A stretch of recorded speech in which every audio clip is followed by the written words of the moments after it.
Eu duvido que você está por dentro do manuseio do inalador pressurizado dosimetrado.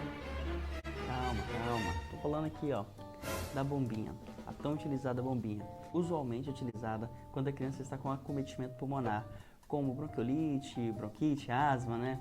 Então fique ligado, veja o vídeo até o final, que eu vou ver se você está por dentro de tudo isso aqui.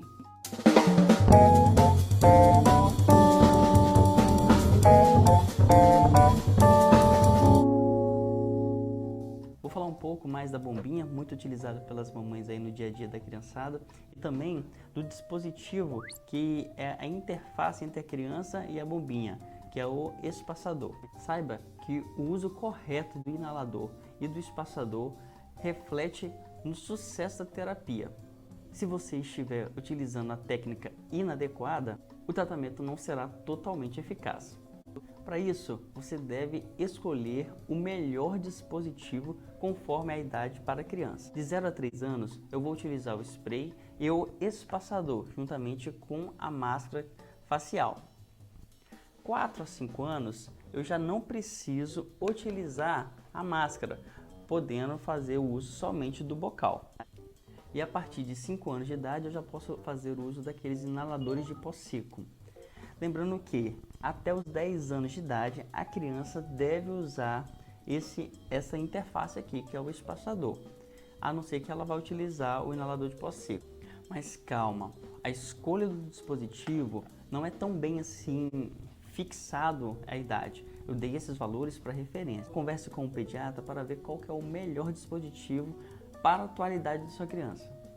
E por que as bombinhas estão sendo tão utilizadas ultimamente?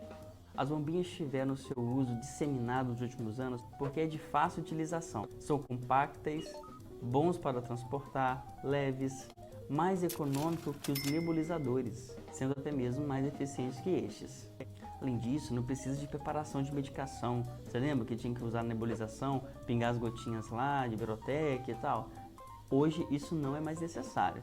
As bombinhas estão suprindo aí muito bem essa necessidade.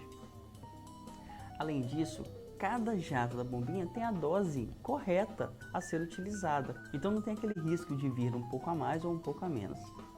Bem, e os espaçadores? Eu não posso utilizar a bombinha diretamente na boca da criança, porque ela vai ser absorvida de forma inadequada, não vai ser eficiente.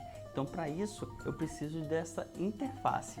Então, foi criado as câmeras espaçadoras. Ela tem por objetivo manter as partículas em suspensão dentro do dispositivo, existindo válvulas que garantem que o fluxo seja unidirecional, sem escapes.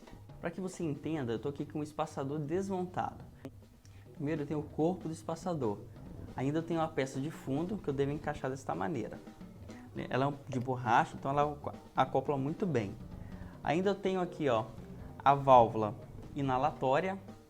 Ela é muito bem encaixada nessa parte aqui. Ainda tem o adaptador. Ele tem um encaixe perfeito que você gira, ele fica bem acoplado. E ainda a válvula do adaptador. E vem então a máscara. E dentro da máscara existe ainda a válvula de exalação. Essas válvulas não devem ser tiradas, ok? Muitas mães chegam, eu tirei todas as válvulas porque achava que as partículas ficavam presas, mas não, justamente não. Essas válvulas, elas garantem que as partículas sejam muito mais aproveitadas. As crianças menores, elas não têm força suficiente para o uso das bombinhas sem o espaçador. Então, a gente vai ter o espaçador e também vai ter a máscara facial. Dentro desses dispositivos, é bom salientar que existem os espaçadores de diversos modelos, né? Existem os espaçadores com válvulas, os espaçadores sem válvulas e até mesmo existem os espaçadores caseiros. Aguarde, eu vou fazer um videozinho só para demonstrar como ele é feito. Muito importante para os pais que às vezes não têm condições de adquirir o espaçador. E todos os espaçadores são iguais? Não, cuidado. Existem espaçadores com volume menores para crianças menores e espaçadores com volumes maiores para crianças maiores. Além disso, as máscaras possuem tamanhos diferentes. Essa aqui, por exemplo, é uma criança maior. E essa aqui, por exemplo, para um bebê. Observe, a máscara ela deve ser ajustada conforme o rosto da criança, para que ela seja bem eficaz.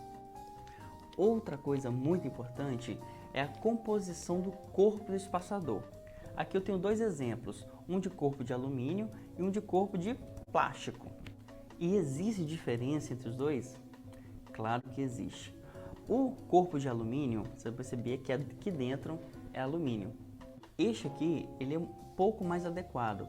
O alumínio que fica aqui dentro não possui carga eletrostática, evitando que o conteúdo da medicação fique aderido dentro da sua parede. Já o de plástico, ele possui uma carga eletrostática um pouco elevada. Então, quando eu usar a medicação, pode ser que parte dela fique aderida aqui dentro. Então, se você puder, use a de alumínio, vai ser muito melhor. Como utilizar? Primeiro, monte adequadamente o dispositivo. Bem, o dispositivo está montado. Primeiro eu vou conferir se não existe nada dentro dele aqui em que a criança pode broncoaspirar ou até mesmo que prejudique o funcionamento deste. Eu vou pegar a bombinha, vou agitar vigorosamente, umas 8, 10 vezes, beleza? Vou acoplar no dispositivo. Lembrando que quando eu for agitar a bombinha, ela deve ser agitada de bocal para baixo, conforme eu fiz. E vou alinhar conforme a posição da máscara. Posicione a saída do bocal, posição vertical à abertura da boca. Eu devo envolver o rosto de maneira que cubra bem o nariz e a boca. Por isso que é importante que a máscara seja do tamanho adequado da criança, nem muito grande nem muito pequena. Eu vou aplicar a medicação e vou contar até 10. Aproximadamente 10 segundos. A criança vai respirar normalmente. Depois do uso dessa primeiro jato, se houver necessidade de um segundo, eu vou desacoplar a bombinha, vou mais uma vez agitar vigorosamente, vou esperar 30 a 60 segundos de intervalo entre um jato e o outro e repetir o procedimento. Se forem crianças maiores, por exemplo de 4, 5 anos, que entendem muito bem, elas podem usar apenas o bocal. E aí eu vou aplicar o jato e ela vai fazer uma inspiração profunda e vai tentar prender essa respiração por 10 segundos. Após o uso da medicação, a mãe tem que fazer a higienização da cavidade oral, que pode ser feita por uma gaze, vai enrolar no dedo e fazer a limpeza com água mesmo. Ou pode usar uma fralda limpa também, não tem problema. Como higienizar o espaçador? A lavagem deve ser semanalmente e não menos que isso. Lembra daquele negócio da carga eletrostática? Justamente por isso não deve lavar frequentemente.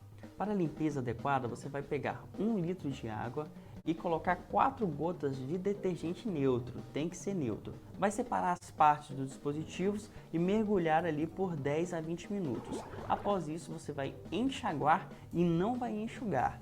Entendeu? Lembra daquela parada da carga eletrostática? Então, se eu secar, eu enxugar, friccionar as paredes do espaçador, pode ser que ele crie essa carga e prejudique a medicação. Então eu vou deixar ele secando naturalmente, sem friccionar, em um pano limpo ou no papel toalha.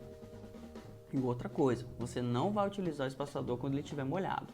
E para terminar, eu tenho que lembrar que o espaçador é de uso pessoal. Ele não deve ser compartilhado com os demais irmãos da casa, por exemplo, sem antes ser bem higienizado. E aí, gostou das dicas? Fica mais ligadinho, daqui a pouco tem um vídeo aí falando sobre o espaçador caseiro aí. Muito interessante, que vale a pena vocês ficarem ligados aí.